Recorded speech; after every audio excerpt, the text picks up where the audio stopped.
My name is Emina. Those who watch these videos already know my name and that I work with Dr. Lim in Plano, Texas. And I wanted to talk about one amazing aspect of ARTAS, and that is image guidance.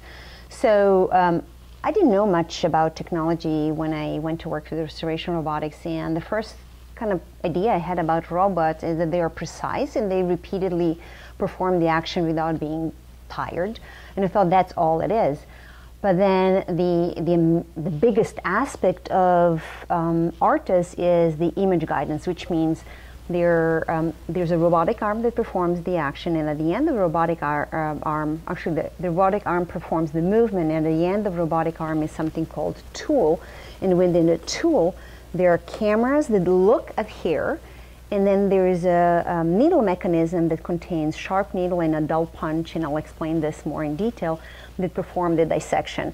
So 50 times a second, the cameras acquire image and the image is processed. And as I mentioned earlier, the way the image is processed and the analyzed and the communication between the software and a user is organized and done is fascinating, because not only that the system is seeing things in details on a patient's head, it's also giving user a feedback and the ability to interfere and interact with the system. So looking at the imaging system, the image guidance means that the image has to be acquired in clear in order to system to perform. So that's safety, but also it contributes to precision. Then what happens when the image is analyzed, the system looks at here, and I'm going to take a pen and show you how what it looks like. So the image looks at your camera, you're looking at here, so it's a patient's head. And so what I, as a technician or a user, would look at the patient's shaved head. That is what the system will see. We'll see these short hairs and then analyze them, and it will measure the distance between the hair. Then we'll look at the angle.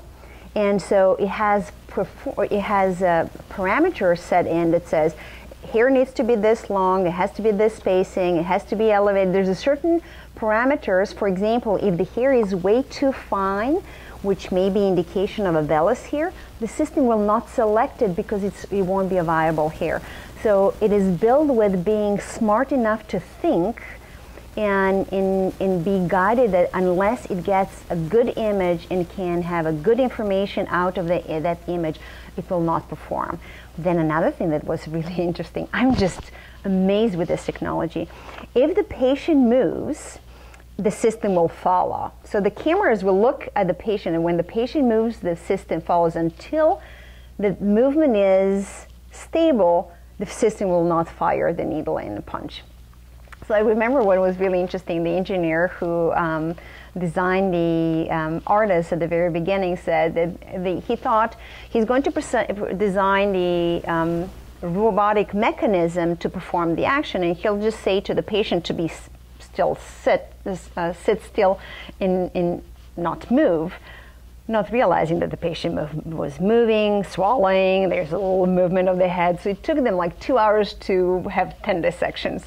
So they had to work with it. So they had to work and develop a sophisticated part of the system that was able to track the patient movement and perform in spite of patient breathing and moving.